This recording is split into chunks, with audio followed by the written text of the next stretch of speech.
Bom dia, meus amores. Como vocês estão? Espero que bem. Eu também estou bem, mais tranquila hoje, menos cansada. Ontem fui nadar, deu uma desestressada. É bom, né? Dar uma alongada no Pilates. Então, isso ajuda bastante. Já fazia, acho que 5 dias que eu não ia na academia. Isso vai ajudando, né? Isso também faz parte de cuidar do que Deus nos deixou, que é o nosso corpo, não é verdade? Vamos começar nossa manhã, hoje mais cedo, porque hoje o dia promete. Minhas quintas-feiras estão bem corridas ultimamente, graças a Deus. Vamos orar então? Senhor nosso Deus, gratidão pela Tua presença constante em nossa caminhada. Gratidão porque por meio da Tua palavra, o Senhor nos revela o Teu propósito e nos convida a fazer parte da Tua história de salvação. Nesse momento, pedimos que o Teu Espírito Santo ilumine nosso entendimento e prepare o nosso coração para compreender aquilo que o Senhor deseja nos ensinar. Que toda leitura seja recebida com humildade, fé e disposição para crescer. Conduza-nos neste estudo para que possamos reconhecer a Tua vontade e viver de acordo com ela. Em nome de Jesus, amém. Amém, meus amores. Hoje, dando continuidade à nossa introdução aí de Mateus, nós vamos falar sobre propósito, ocasião, é o dia 29, né, meus amores? Propósito, ocasião e contexto. Mateus elaborou seu relato para provar isto, a identidade messiânica de Jesus, a sua genealogia como descendente da realeza davídica sobre Israel e o cumprimento da promessa feita a seu antepassado Abraão, Mateus 1:1, a qual inclui a bênção para todas as nações, Gênesis 12, 1-3. Dessa forma, o Evangelho de Mateus o Evangelho de Mateus é, em grande parte, uma ferramenta evangelística destinada aos seus compatriotas judeus, persuadindo-os a reconhecerem Jesus como seu tão esperado Messias. Ao mesmo tempo, o Evangelho revela claramente aos gentios que a salvação por intermédio do Messias Jesus está disponível a todas as nações. Para os cristãos judeus, o Evangelho de Mateus fornece encorajamento para eles permanecerem firmes em meio à oposição dos seus próprios compatriotas e também dos gentios pagãos, certos da sua cidadania no reino de Deus. Nesse contexto de oposição à mensagem de Jesus, Mateus estabelece a identidade da Igreja de Cristo como verdadeiro povo de Deus, um grupo que agora encontra sua unidade no serviço a Jesus, apesar das antigas barreiras de etnia, classe e religião. Seu evangelho fornece a instrução necessária para que todos os futuros discípulos, judeus e gentios, que formam uma nova comunidade centrada na devoção e obediência ao Messias, Jesus, em meio à expressiva oposição. Muitos estudiosos têm sugerido que a proeminente igreja de Antioquia da Síria, cuja comunidade de membros inclui tanto cristãos judeus como gentios. Compare Atos 11, 19-26 e 13, 1-3.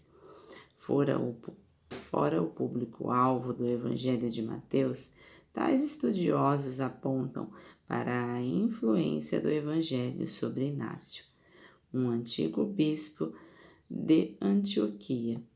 Ao mesmo tempo, A mensagem de Mateus dirige-se a todas as incipientes igrejas de sua época, e o Evangelho parece ter circulado de forma rápida e ampla.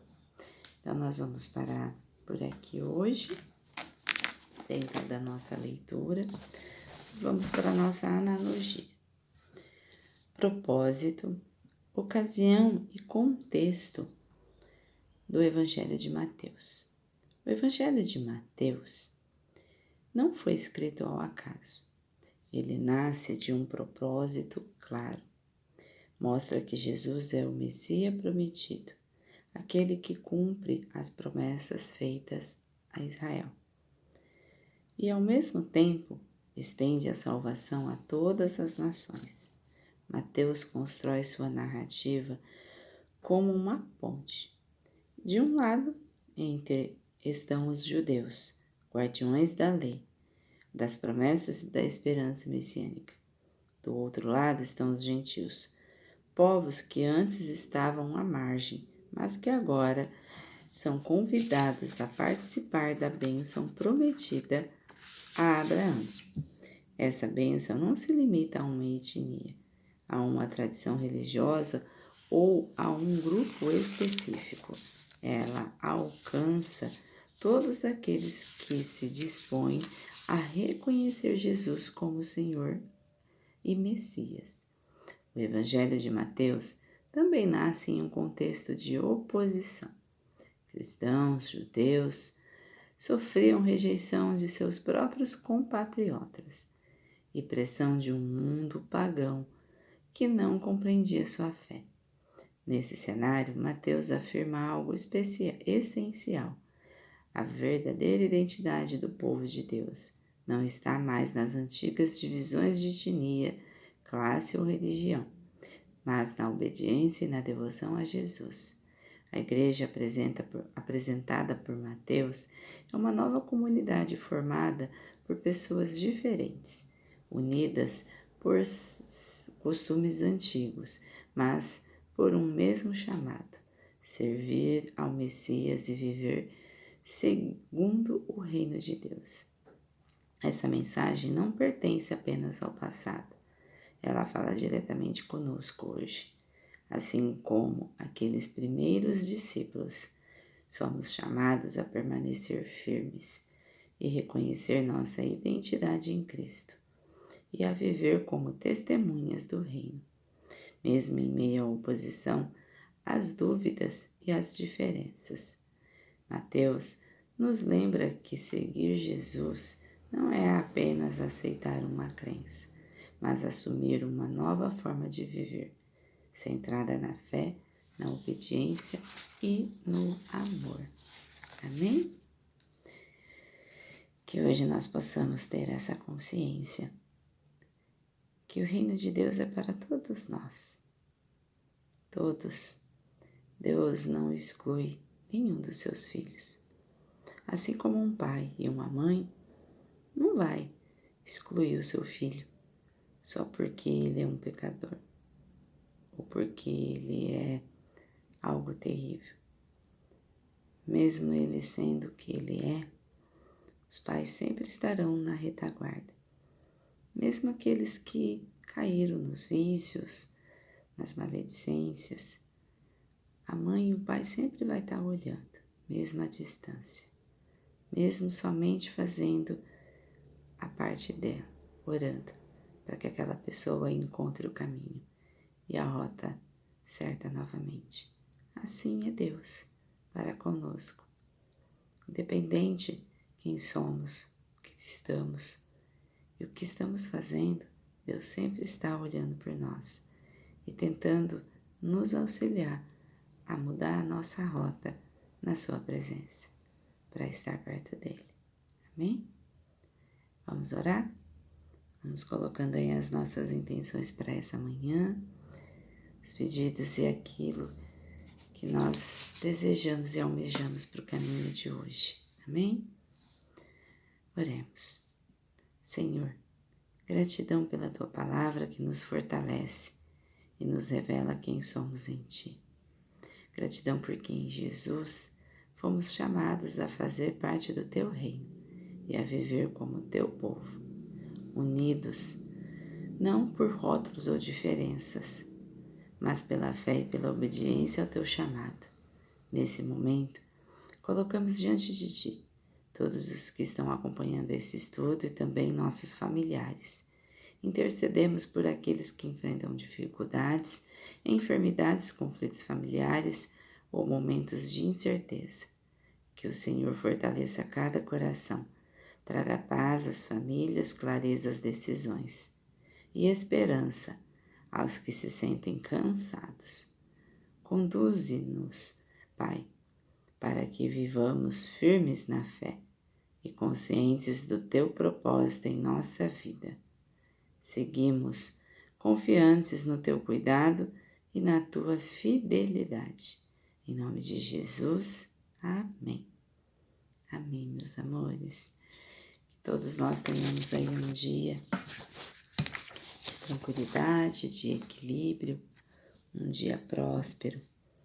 Que possamos assim honrar o nome do Pai, que possamos cumprir os nossos afazeres diários, mas nunca esquecendo sempre de colocar Deus à frente, sempre pedindo para Jesus estar ao nosso lado, nos dando assim apoio, nos dando discernimento e auxiliando a gente a compreender as suas palavras e o seu direcionamento, permitindo que Deus vá à frente, fazendo o preparo do caminho, para que assim o propósito dele seja cumprido em nossa vida e que o Espírito Santo de Deus possa estar conosco, nos impulsionando, nos dando coragem, força e empenho para seguir. Que possamos olhar para a palavra de Deus de forma conclusiva e objetiva, para que assim possamos sempre estar na busca do teu reino, pois o reino de Deus não está fora, e sim dentro de cada um de nós. Basta cada um de nós seguirmos para chegar a ter essa visão do reino de Deus dentro de nós. Quando assim encontrarmos, Deus sabe o que está fazendo e Ele faz na hora que Ele deseja que seja feito, ou quando tudo se cumpre. Então nada está fora do lugar, e sim aonde Deus está lapidando, está transformando. Por isso que precisamos vencer o mais rápido possível os nossos obstáculos, porque todos nós seremos tentados, todos nós passaremos pelas provações, para que assim possamos lapidar. Quando assim o nosso diamante bruto estiver mais lapidado, ficará mais fácil o caminho, pois continuaremos lapidando, mas de forma mais compreensiva e sem grandes dores, porque o bruto já passou. Amém? Um ótimo dia, uma ótima quinta e até amanhã.